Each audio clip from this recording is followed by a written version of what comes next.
नमस्कार दोस्तों। धार्मिक मान्यता के अनुसार जिस दिन सोमवार और अमावस्या तिथि हो उसे सोमवती अमावस्या कहते हैं। इस दिन पितरों का तर्पण कर दान पुण्य का विशेष महत्व है। इस दिन पीपल के पेड़ की पूजा व 108 परिक्रमा करना चाहिए। इस दिन परिक्रमा में पैसा, फल, मिठाई आदि चढ़ाने चाहिए। बच्चों को फल तथा मिठाई बांटने से विशेष फल मिलता है। इस व्रत को सुहागिन स्त्री अपने पति और पुत्र की दीर्घायु के लिए और अखंड सौभाग्य के लिए करती है। सोमवती अमावस्या की कथा।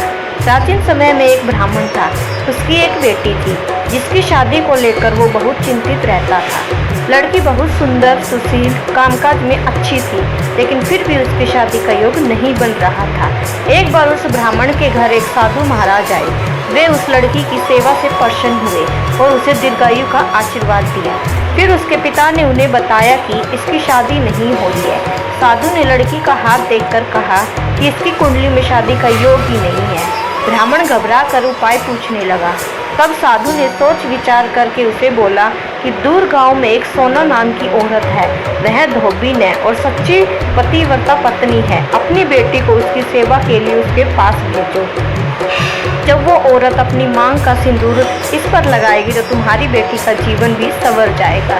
ब्राह्मण ने अगली ही सुबह उसे सोना धोबीन के यहाँ भेज दिया। धोबीन अपना बेटा बहू के साथ रहती थी। ब्राह्मण की बेटी सुबह जल्दी जाकर घर के सारे काम कर आती थी। 2-3 दिन ऐसा ही चलता रहा।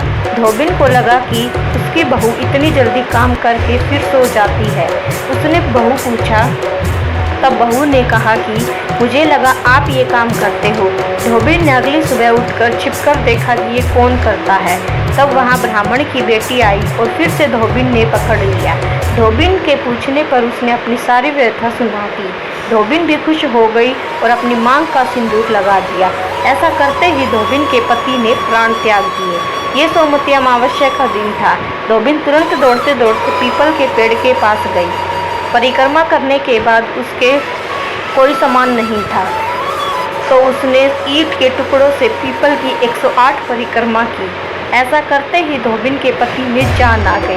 इसके बाद से इस दिन का हर वैवाहिक के जीवन में विशेष महत्व है।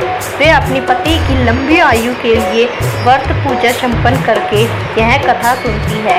कुछ समय बाद ब्राह्मण की कन्या की अच्छी जगह विवाह हो गई और अपने पति के साथ सुखमय जीवन व्यतीत करने लगती है। धन्यवाद।